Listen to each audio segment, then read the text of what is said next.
వేస్తారు, మనమే తీయాలి. మనల్ని ఎవరు వేసారు? భగవంతుడు వేసాడు. మనలో గాబు ఉంది, అది ఎవరు తీయాలి? ఆయనే తీయాలి, మనం తీసుకోలేము. అది ఏమిటా గాబు అంటే, జన్మ పాపం ఒక గాబు కలుపు, కర్మ పాపం ఒక కలుపు. ఈ రెండింటిని తీసేవాడు ఆయనే, తొలగించేవాడు ఆయనే. అప్పుడు మనం హ్యాపీగా ఉండగలం. అది ఉంటే ఉన్నాం. ఇంటిలో పావు ఉన్నా, ఒంటిలో పాపం ఉన్నా నిశ్చంతగా ఉండలేము. ఇంట్లో పాము దూరింది అనుకో, ఉండగలరు, ఫ్రీగా పడుకోగలరు మంచం వేసుకొని. ఒంట్లో పాపం ఉన్నాడు కూడా నెమ్మదిగా ఉండలేడు. మీకు అర్థమైందా? హృదయంలో పాపం ఉన్నాడు కూడా నెమ్మదిగా ఉండలేడు. ఏమండి? ఏమండి? అక్కడ పాము ఉండకూడదు, ఇక్కడ పాపం ఉండకూడదు. అది ఏ టైం అప్పుడు వస్తుందా?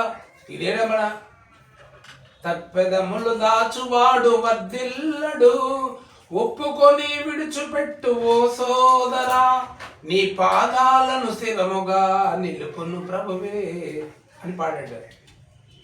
మనిషికి తన మనసే సరసాలురా, మమతలు మమకారాలు బంధాలురా, వల్ల కాటి వరకేరా భవబంధాలు, అవి కల్లానికి చేరవరా అనుబంధాలు, కల్లలైన కలల మానుకో, ఎల్ల వేళలా ప్రభును వేడుకో అన్నాడు ఒక భక్తుడు. ఆహా ఆహా, 3 నాళ్ళ ముచ్చట కోసం ఈ మనిషి పడే తపన చూడరా. అంటే మనిషి యోచిస్తే గ్రహిస్తాడండి. యోచించడండి. మనుషులు యోచిస్తే, నేను 28 ఏళ్ల కాలం అన్వేషించాను. ప్రతి క్షణం ధ్యానమే. బైబిల్లో ఉంటుంది మొదటి అధ్యాయంలో ఏంటి ఆనైందా? చూడండి, కీర్తన మొదటి భాగాన్ని చూడండి. కీర్తన మొదటి భాగం, దుష్టుల ఆలోచన చొప్పున నడవకూడదు, పాపుల మార్గమును నిలవకూడదు, అపహాసకులు కూర్చుండే చోట కూర్చుండకూడదు. యెహోవా ధర్మశాస్త్రం అందు, యెహోవా అంటే గ్రీకు భాష, గ్రీకు, హెబ్రీ, అరామిక్ భాషలో రాశారు దాన్ని. దీన్ని తెలుగులో ఇప్పుడు అనువదించారు. దుష్టుల ఆలోచన చొప్పున ఇప్పుడు నడవకూడదు. ఆడేదో చెప్తాడు అంతే. ఆడ ఆలోచన కొన్నిసార్లు మనకు పనిచేయవు, మన ఆలోచన మనం స్థిరపరుస్తాయి. మీకు అర్థమైందా? ఇప్పుడు డెంకాళ్ళు ఉన్నోడల్లా నీకు ఏదో ఒకటి చెప్తే నీకు ఒక ఆలోచన పనికిరాదు. ఆడేదో ఒకటి చెప్తాడు అంతే. నీ ఆలోచన నిన్ను బలపరుస్తాయి, నీ ఆలోచనలు నిన్ను నడిపిస్తాయి, నీ ఆలోచన నిన్ను స్థిరపరుస్తాయి. అందుకు దుష్టుల ఆలోచన చొప్పున నడవద్దు, పాపుల మార్గమున నిలవకూడదు, అపహారం చేసే మనుషుల దగ్గర కూర్చోకూడదు. దేవుని ధర్మశాస్త్రము దివారాత్రము ధ్యానించేవాడు ధన్యుడు. తెలుసండి? ధ్యానించుకోవాలి.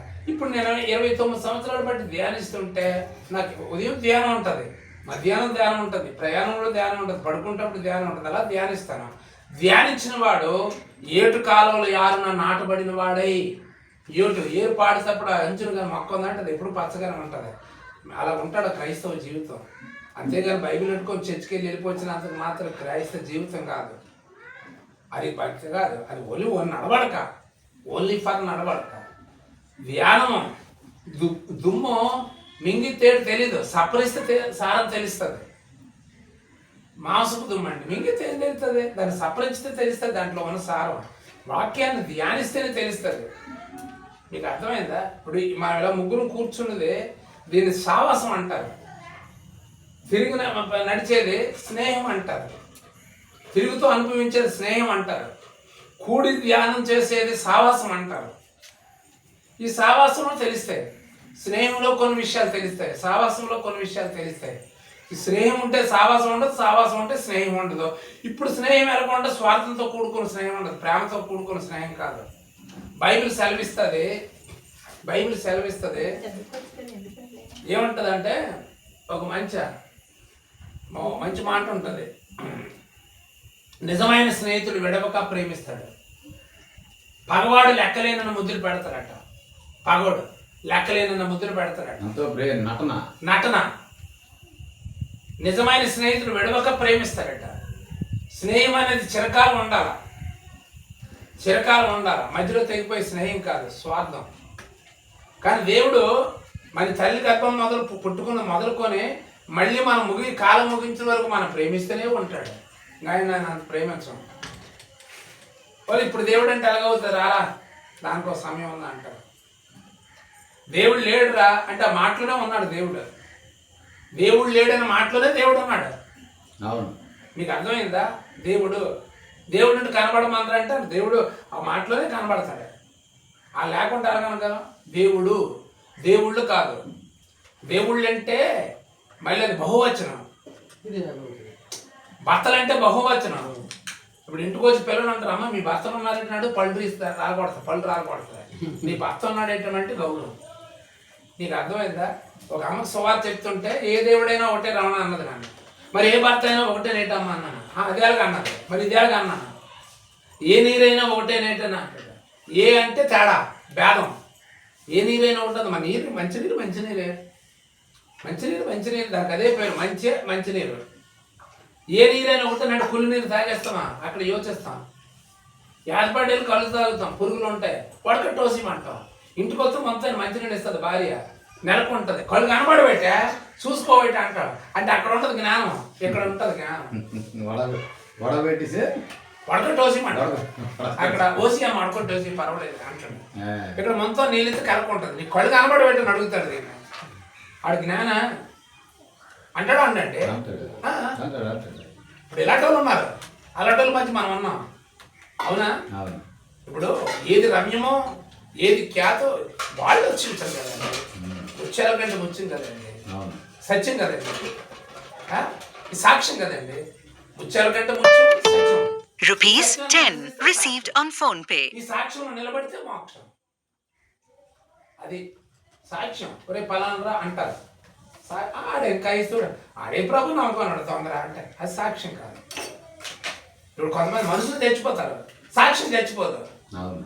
ఇప్పుడు మనుషులు ఇప్పుడు కసిరెడ్డి సింహాద్రి రా, డెంకాడు రా, మంచోడు రా, మహానుభావుడు రా, రంగరాజు గారు రా, ప్రదీప్ రాజు గారు రా అంటాం. అంటే ఇప్పుడు వాళ్ళు కాలం ముగిస్తారు, కానీ వాళ్ళ కీర్తి పోదు, ముగింపు పడదు. మీకు అర్థమైందా? అది సాక్ష్యం. ఆ సాక్ష్యం కలిగిన వాడికి మోక్షం. కైలాసం పరలోకం అంటదండి ఇది బైబిల్. మన లోకస్తులు కైలాసం అంటారండి.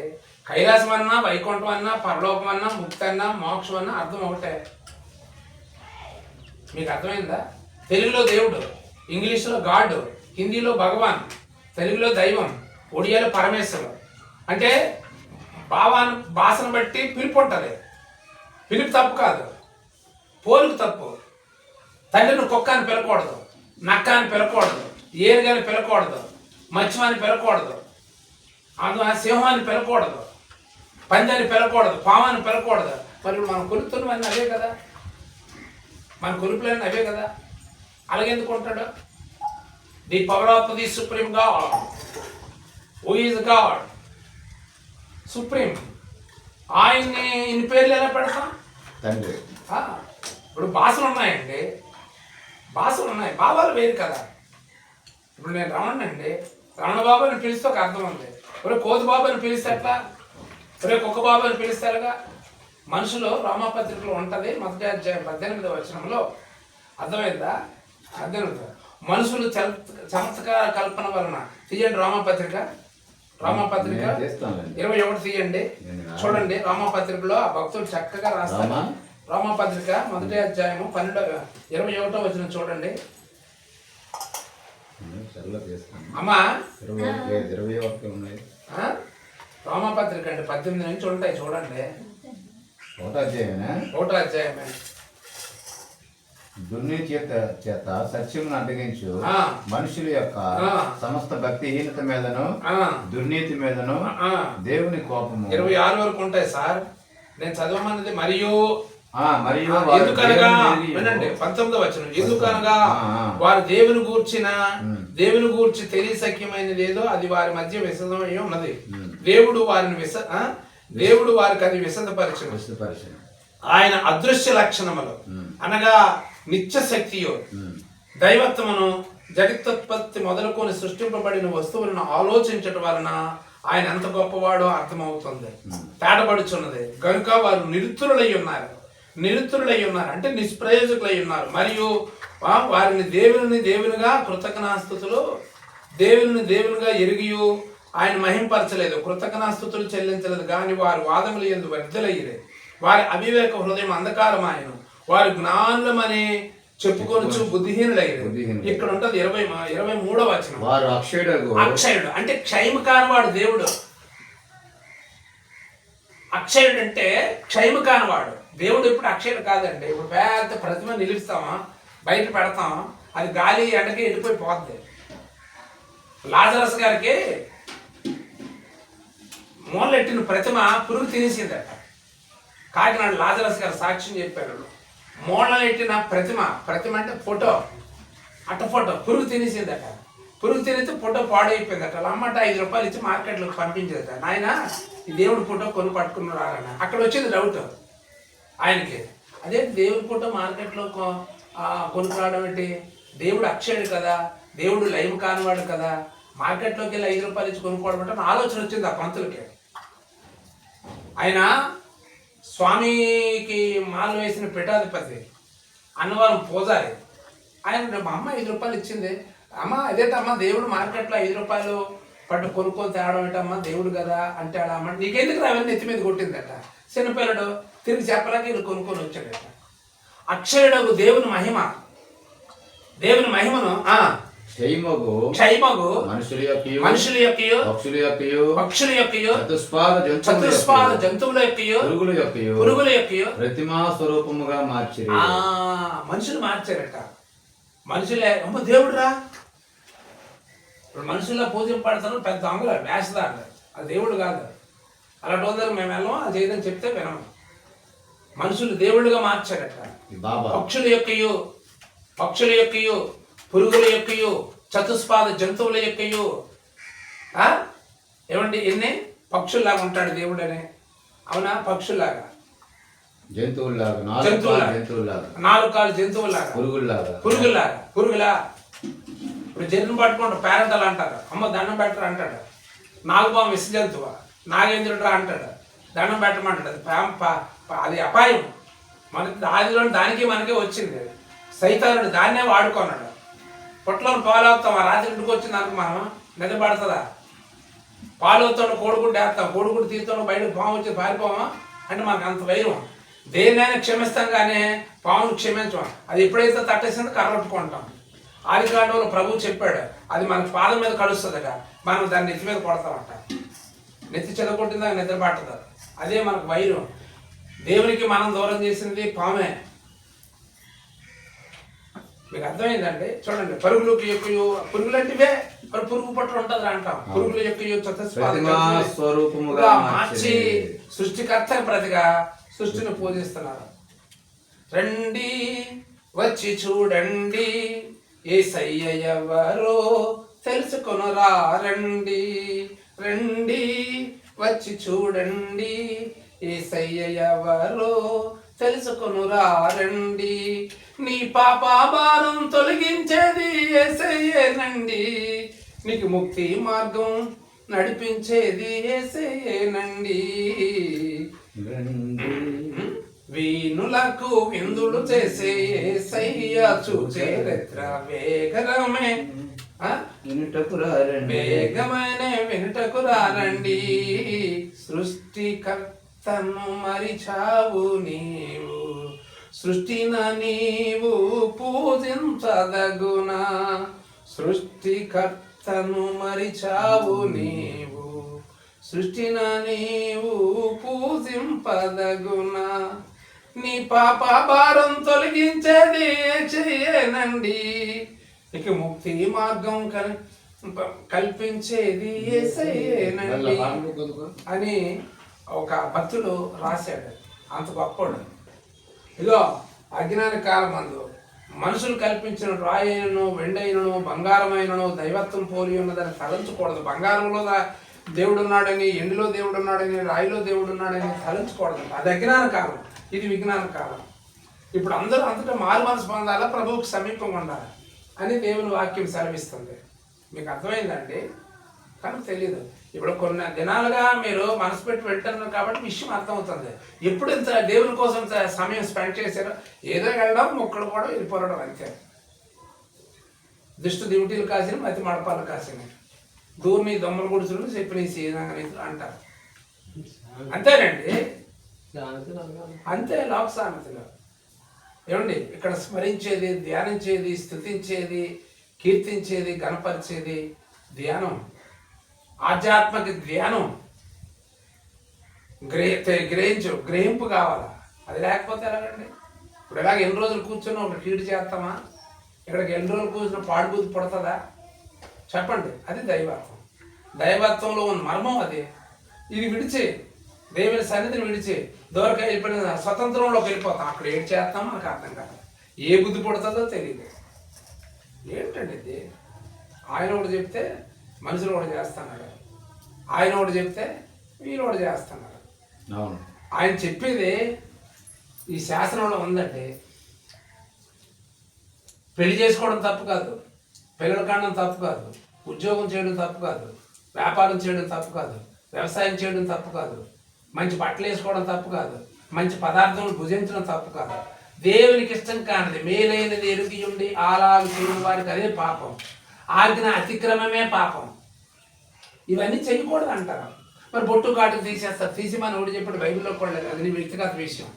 ఇప్పుడు తిరుపతిలో ప్రతి వాడు తల తీయించడం, ఆడు తీర్మానం చేసుకుంటూ తీస్తాడు. ఇక్కడ కూడా అంతే. ఆడదాయి అలంకారం ఉండకూడదట, హానికారం అంట. అవన్నీ తీస్తే కాకిలా ఉండదు, ఉడిచకూడదు. అలంకారం తీసిస్తే హానికారం ఉండదు. ఒక 10 తులాలు బంగారం వేసుకుని నడిచి జనాలు వెళ్తే చీకట్లో కనబడితే పటాస్. అందుకో అలంకారం హానికారం అంటది బైబిల్.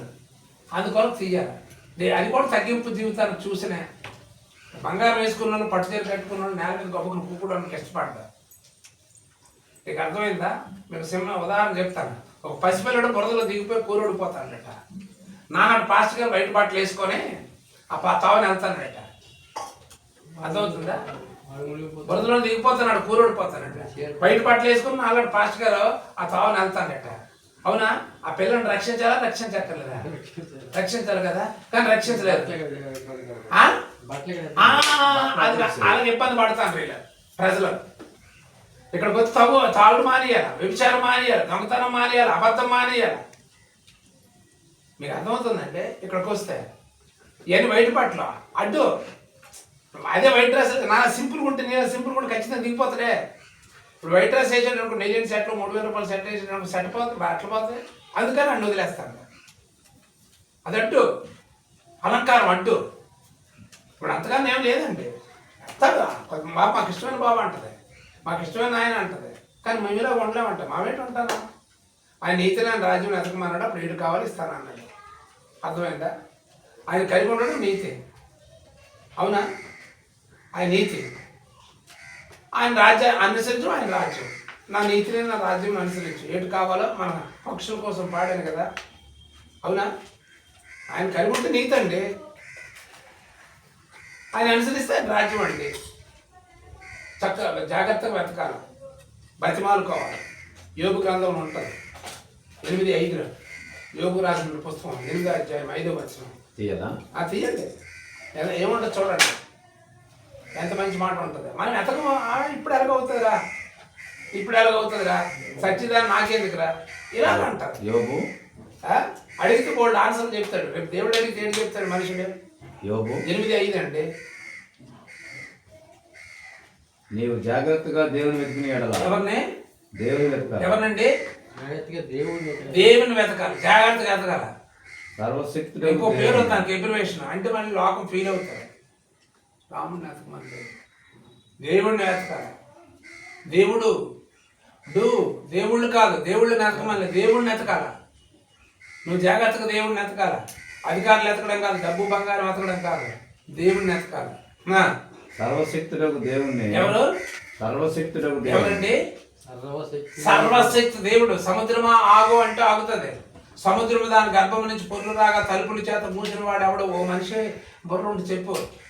దానికి ఇసుక సరిహద్దుగా వేసాను. పోలవరం ప్రాజెక్టు 60 సంవత్సరాలు పెట్టి కడతాను, ఇప్పుడు పూర్తి అవ్వలేదు. గోదావరి కట్టని కట్టు. అర్థమైనా? సృష్టిలో నిర్మాణం చేసిన సముద్రం ఇసుక కట్టేసి ఆపాడట. దాని గర్భం నుంచి పొర్లు వస్తుంటే తలుపులు Rupees తెరుచుకుని 10 వాడు received on వీడికి phone pay. చెప్పు. దేవుడు సర్వశక్తిమంతుడు, ఆగు అంటే ఆగుతుంది, అంటే వచ్చేస్తుంది ఊరి మీదకి.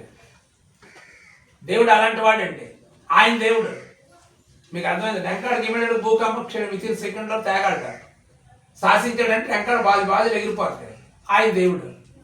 నేనన్నా వెంకట భూకంపంతో పోవాలంటే అవదాం.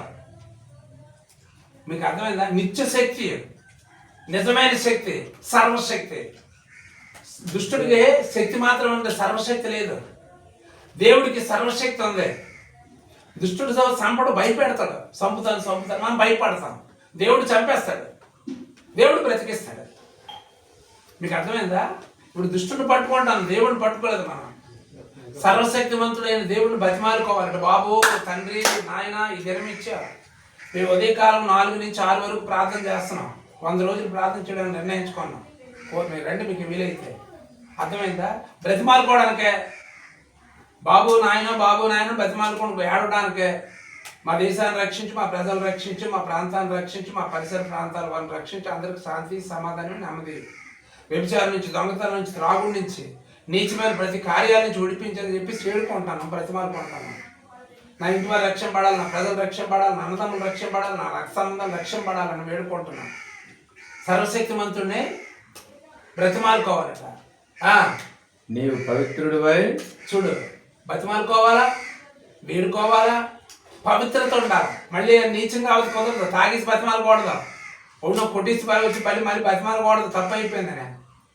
ఇంట్లో పిల్లాన్ని వేధించి శోధించి మళ్ళీ బతిమాలకూడదు. నువ్వు పవిత్రుడివై యథార్థత ఉండాలి. మరి రోడ్డు మీద ఒక మాట ఎక్కడో మాట మాట్లాడకూడదు. అర్థమైందా? అక్కడికి వచ్చినప్పుడు ఒకలాగా, ఇక్కడికి వచ్చి డబ్బా కొట్టడం ఉంటే అది యథార్థత కాదు. దేవుడికి వేషధారణ అక్కర్లేదు, యథార్థత కావాలి. ఇప్పుడు ఇంటి దగ్గర ఏ మాట అయితే వచ్చానో అలాగే కూడా ఉన్నాను. ఇక్కడి నుంచి మళ్ళీ ఇంటికి వెళ్ళిపోతే ఎలా ఉండాలి అలాగే ఉండాలి. అది యథార్థత. దేవునికి స్తోత్రం. అది కండిషన్ అండి, అది కట్టడా. మీకు అర్థమైంది? దేవాంగులు గుళ్ళోకి వెళ్ళిపోతే కుదరదు. చూడండి ఎన్ని విషయాలు ఉన్నాయో. బ్రతిమాలుకోవాలా, సర్వశక్తుడిని గోజాడాలా, పవిత్రత ఉండాలా, యథార్థత ఉండాలా. అప్పుడు మన మీద దృష్టి నిలుస్తాడు. నేను ఈ మాట చెప్పిస్తే యథార్థవంతుడు కాదండి. నేను ఈ మధ్యన ప్రార్థన చేస్తాను, ప్రభా నేను ఏది బోధిస్తాను, నేను బోధించినట్టుగా జీవించాలి ఆయన. మళ్ళీ బాధకి బతికి తేడా ఉండకూడదు. ఇప్పుడు బాధ పవిత్రంగా ఉండి బతికి అజ్ఞానం ఉందనుకోండి, అజ్ఞానంగా అసందర్భం ఉందనుకోండి, మళ్ళీ దేవుడు ఇష్టపడ్డాడు. ఎవరు చేస్తారు ఉండాలి, ఒకటి చెప్తావు ఒకటి చేస్తావు అంటాడు. అలా వెళ్ళిపోను పరలోకానికి. బాధకు తగినట్టు బతుకు ఉండాలి, బతుకు తగినట్టు బాధ ఉండాలి. రెండింటికి పొంతన ఉండాలి. రేపు మాట్లాడుకుంటూ మనిషిగా ఉంటాడు అంటారు కొంతమంది, అంటారా? అది కావాలి బట్టి ప్రభు అడుగుతాడు. మరి ఆడేట దొంగ ఆడే అంటారు, తెలుసా అండి? అది కాపాడుకోవాలి. అది ఎలాగ గంగస్నానం ద్వారా కాపాడదు, భౌతికమైన శుద్ధి ద్వారా కాపాడబడదు. హృదయంలో ధ్యానం చేసుకోవాలి, స్మరణ చేసుకోవాలి. అవును ప్రభా, నోరు జారిందేమో, కాలు జారిందేమో, రంగులలో కమ్మాయ ప్రపంచం ఓ చెల్లే, నువ్వు ఎవరైనా నమ్మిన మోసం చేస్తారు నా తెల్లే, నువ్వు ఎవరైనా నమ్మిన మోసం చేస్తారు నా చెల్లే. అప్పుడు ఇప్పుడు కాదులేండి, ఒకప్పుడు బొంబాకుతున్నాడు. అవునా? ఇప్పుడు కాదు. ప్రేమ ప్రేమని ప్రేమలో పడికి ఓ చెల్లే, నువ్వు ప్రేమలో పడితే పైలైపోతావు నా చెల్లే అన్నాడు భక్తుడు. పదిలి పరుసుకో పడుచు జీవితం నా చెల్లే, పదిలి పరుసుకో భక్తి జీవితం. దేవునికి స్తోత్రం. చాలా ఉన్నాయండి అర్థాలు, ఎన్నో ఉన్నాయి. కాలు జారితే తీసుకువచ్చిన, నోరు జారితే తీసుకులేము. కొమ్మర పువ్వు గుణం జోడురా, బురదలో ఉంటది బురదే అంటది. తామర పువ్వు బురదలో ఉంటది, వరదొస్తే అది తల ఉంచుకుంటది. పైలంకుడుగా పాపం చెయ్యకురా, ఏ సైన నమ్ముకొని మంచి మా బతుకుమరా. పైలంకుడుగా పాపం, పైలం అంటే తెలంగాణ భాషలో. దుఃఖించకండి, మీకు పర్లేదు. పాపం చేయకురా, అంతే అంతే అంతే. ఆయన స్మరించుకోండి. లేదు కృష్ణ, డోంట్ వరీ. దేవుడు మిమ్మల్ని దర్శిస్తున్నాడు, ప్రేమిస్తున్నాడు. అందుకే పశ్చాత్తాపం. దైవ చిత్తానుసారమైన దుఃఖ రక్షణార్థమైన మారు మనసు కలుగుతుంది. మీకు మారు మనసు కలగడానికే ఆ దుఃఖం కదండి. ఈసారి పుస్తకం పట్టుకుని వస్తాను. దేవునికి స్తోత్రం. 168వ పేజీ తీయండి, అందులో 168వ పాట, 168వ పాట తీయండి. అందులో 158 అనుకోండి, 68 కాదు, 58. కలకాలం నీకు ఏది? స్తోత్రం నాయన తండ్రి. ఎండవేళ నీడగా ఉండి, చీకటిలో వెలుగుగా ఉండి, ప్రేమనంత దారబోసి ఆశలన్నీ నాపై ఉంచి, ప్రేమనంత దారబోసి ఆశలన్నీ నాపై ఉంచి, వీడలేని చేతులతో నన్ను చెక్కుకున్నావు, వీడలేని చేతులతో నన్ను చెక్కుకున్నావు, గుండెల దాచుకున్నావు, మనసు రాసుకున్నావు, గుండెల దాచుకున్నావు, నేనంటే నీకు ఎంతో ఇష్టమయ్యా, నేనంటే నీకు ఎంతో ఇష్టమయ్యా, కలకాలం నీ కవగిటిలోనే దాచావు, కన్నీరే రాకుండా నన్ను పెంచావు, నా శైలమై నన్ను కాస్తున్నావయ్యా, నా దుర్గమై నన్ను చూస్తున్నావయ్యా, నా శైలమై నన్ను చూస్తున్నావయ్యా, నా దుర్గమై నన్ను కాస్తున్నావయ్యా, గుండెల దాచుకున్నావు, మనసులో రాసుకున్నావు, అమ్మ కన్న కమ్మగా పెంచి, నాన్న మించి బోధన పంచి, అన్న ప్రేమ చూపినావు, కష్టమంత మోసినావు, కన్న ప్రేమ చూపినావు, కష్టమంత మోసినావు, వీడలేని చేతులతో నన్ను చెక్కుకున్నావు, వీడలేని చేతులతో నన్ను చెక్కుకున్నావు, గుండెల దాచుకున్నావు, మనసులో రాసుకున్నావు. హల్లెలూయా, హల్లెలూయా. దుఃఖించకండి, మాట వింటుంటే దైవ చిత్తానుసారం దుఃఖం ప్రవహిస్తుంది. అయితే చిన్న ప్రార్థన చేసుకుందామండి అయ్యారు. ఇప్పుడు కృష్ణ గారికి దుఃఖం వస్తుంది, మీకు చిన్న మగత వస్తుంది, నాకు చిన్న బద్ధకం వస్తుంది కనుక ఇవాళకి ఈ కార్యక్రమాన్ని ముగించి వీక్షించిన ప్రజలందరికీ మా వందనాలు చెల్లిస్తూ ఆయన చిన్న ప్రార్థన చేస్తాం. ప్రార్థన చేస్తాం. మీరు ఆదివారం రండి, కృష్ణ గారు ఆదివారం తీసుకుంటారండి. పరిశుద్ధుడా దయగలిగిన మా తండ్రి, మీకు వందనాలు. ఈ తైలాన్ని మీ పరమందిగా మార్చండి. మా ప్రియులు సహోదరులు, మాజీ ఉప సర్పంచ్ వర్యులు ఆయన ఇదిగో తండ్రి కృష్ణ గారి కొరకు ప్రార్థన చేస్తున్నాం. ధైర్యాన్ని, సంతోషాన్ని, సమాధానాన్ని వారికి అనుగ్రహించండి నాయన. వారిని రక్షణ భాగ్యం ఇచ్చి నేను ఇచ్చత్వానికి నడిపించమని యేసు నామంలో ప్రార్థిస్తున్నాం తండ్రి. ఆమేన్, ఆమేన్. మీరు